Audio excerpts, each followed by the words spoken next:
Hey guys, Mix here, and in today's video we're back with the DTF 150. And in today's video, as you guys can tell on the table behind me, the new parts from the top end just came in, and today we're going to be putting this thing back together. So as you all know from last video, I just went ahead and took apart the top end of the engine because it smokes insane and always has ever since I've owned it, and now it's finally time to do something about it. So in this I have the new piston rings, which I hope the piston fits because it is super hard to find parts for this United Motors, but I think I got it. I really hope I did. And then in this big envelope we have the gaskets. So let's go ahead and unbox the new parts quick, and then right after that we could go straight to working on the bike.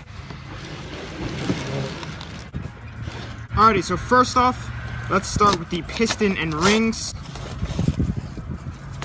Alright, let's see how this looks. Alright, looks promising. Here we have the rings. Okay, there's our wrist pin, C-clips, and here is the piston. So here's a closer look at it. I'm gonna go ahead and take out the old one and compare it to it, but just from eyeing it, it looks almost identical, which I'm really happy about. So let's see how it compares to the old one. All right, so here is the old one, and here is the new one, and they are almost identical. The diameter is perfect, which is awesome.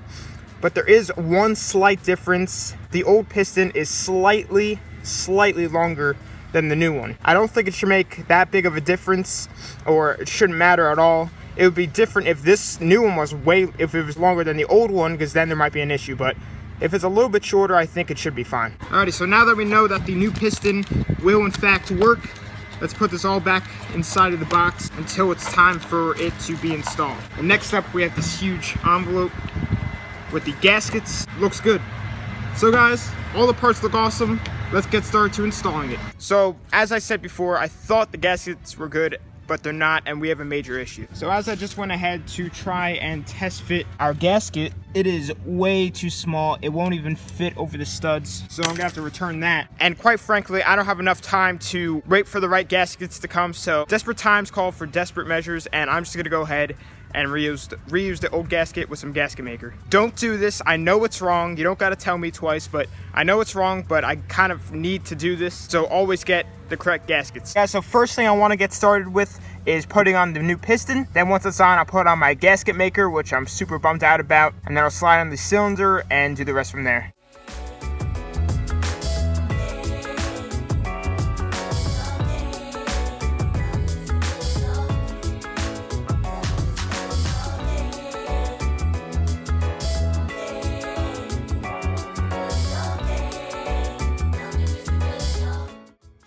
Alrighty guys, so all of the rings are nice and tightly on there. Everything went in there pretty well, but now it is time to put on the gasket maker and then slide on the cylinder. So I already went ahead and tried to clean down the surface as much as I can. I think it should be definitely clean enough for the gasket maker to seal properly.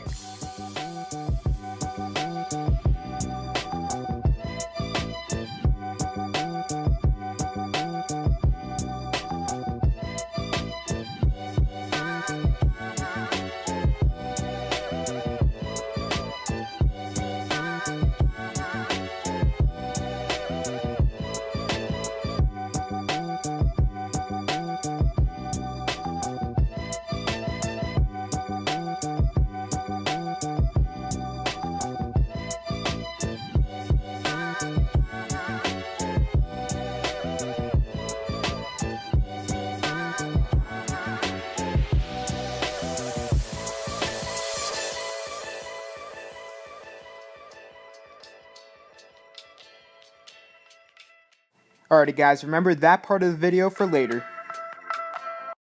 Alrighty guys, so we're actually back here 2 days later from the last clip, and that's because I ran into an issue while assembling the engine. So I'll give you guys a little backstory quick before we hop back on and finish this thing up today. So as I was putting on the head and had everything tightened down, it was time for the push rods and then just put on the valves and everything. What you guys saw, what I told you to remember for later on in the video, was the push rod falling down into the engine. Now that was the exhaust push rod, and I was able to get it out, but I knew something was wrong.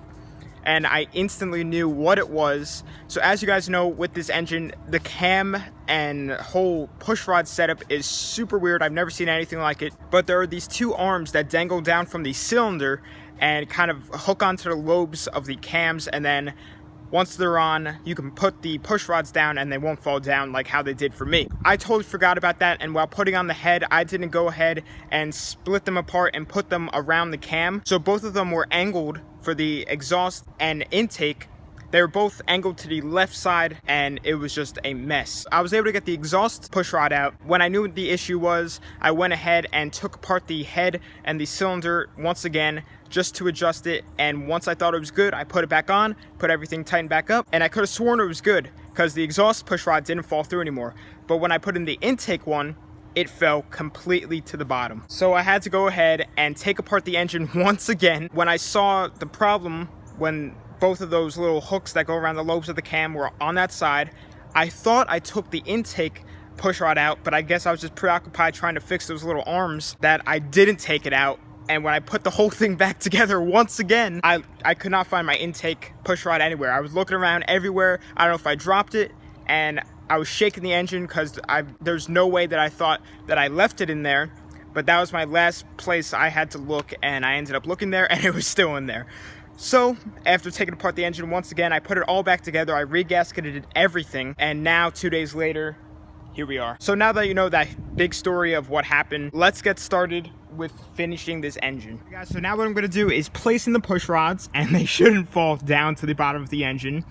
And then after that, I'm going to put on the whole valve assembly, tighten everything up, make sure the push rods are where they need to be, make sure everything's functioning right. Then I'll go ahead, slap on the boot, the carburetor, exhaust, and I guess it'll be time to fire it up.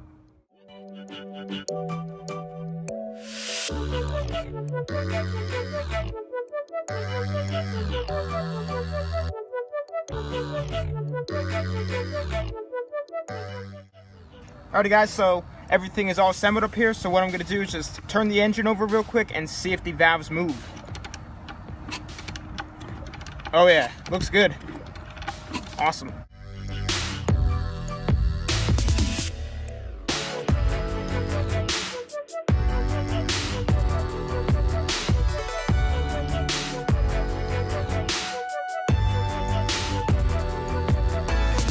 Alright, so I have everything on but the exhaust, and the exhaust is the last piece that we need in order to fire it up. I'm really hoping that this thing runs.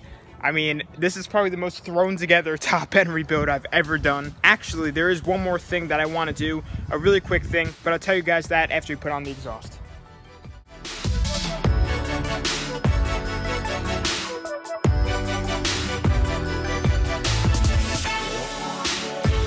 So the exhaust is now on, and the one last thing I want to do is get rid of all this duct tape and actually get the throttle to work. This does not thread into the little housing for the cable because it's just slightly too big. So what I'm going to do is just drill this just a little bit bigger, just so I can somewhat kind of force thread it through, and then we'll have a throttle working, hopefully. So I just finished hooking up the throttle, and it is working really good.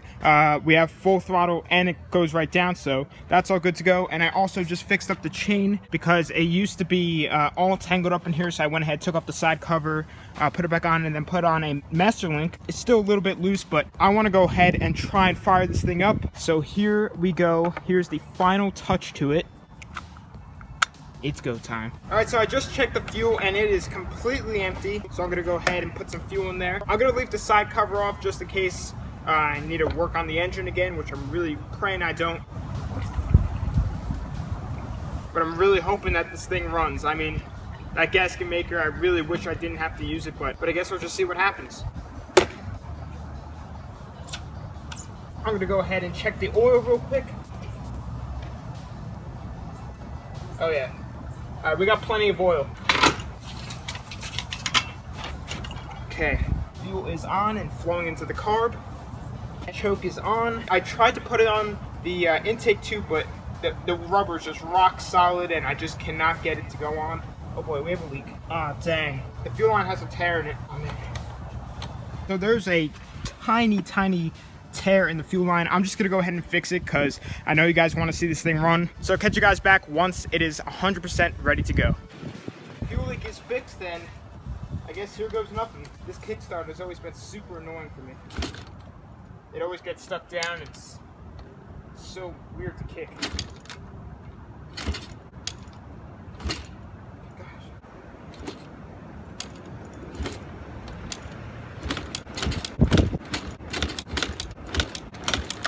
might need some starter fluid just to get started. I mean, even when the engine was together and when it was running okay, sometimes you need starter fluid to get started. So I'm gonna go grab a bottle quick, spray just a little bit in, and see if it'll fire. Oh, it fired. Alright, it's firing. I hear it.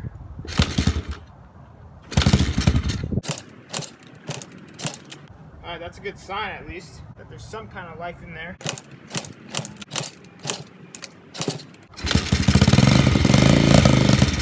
Ah.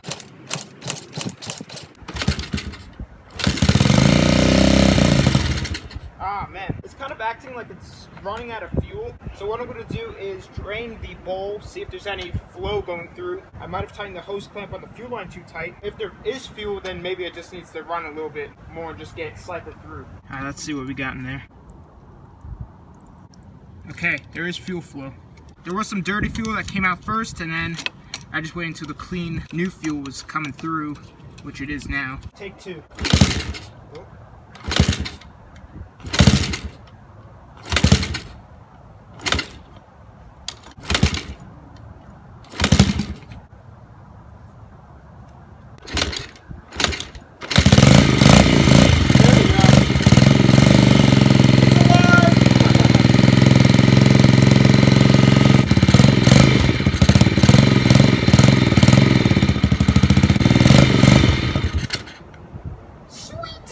Alright, so I'm just going to raise up the idle a little bit so it can idle, and I'm going to do 3 cycles. First, I'm just going to let it idle a little bit with just a little bit of revs. Then the second cycle, I'll ride it around just super lightly. Then third stage, I'll ride it around once again, and then just give it just a little bit more gas than the second stage. Alright, let's just see if it'll stay running with the idle race.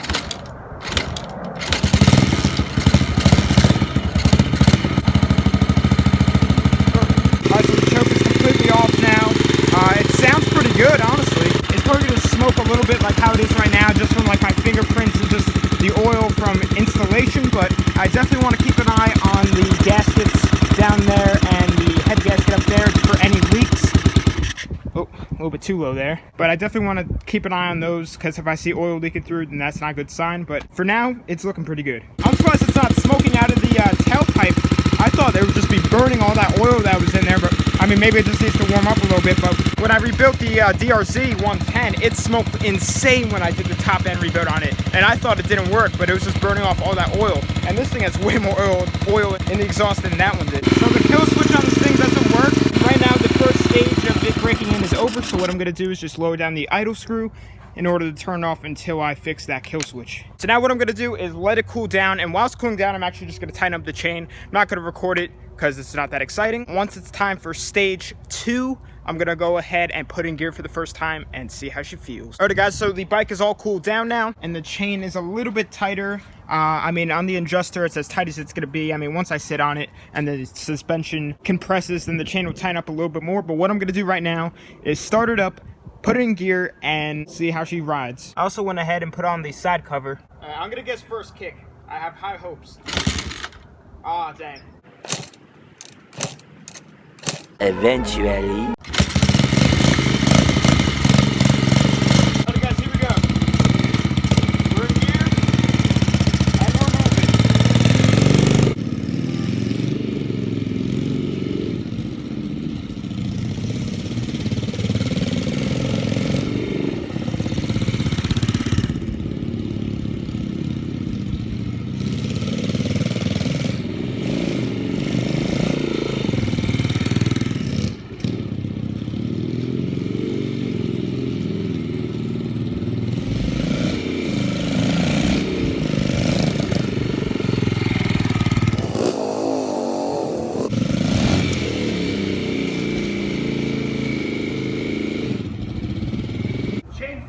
Guys, so the chain fell completely off. I don't think the master link fell off or anything, but it just came off. But it does run and it does ride, as long as that chain just stays on, but mechanically it'll run and ride. Master link is still on. The chain just came off, I guess, from looseness or misalignment. Oh yeah, that's definitely the problem. It's definitely a little misaligned.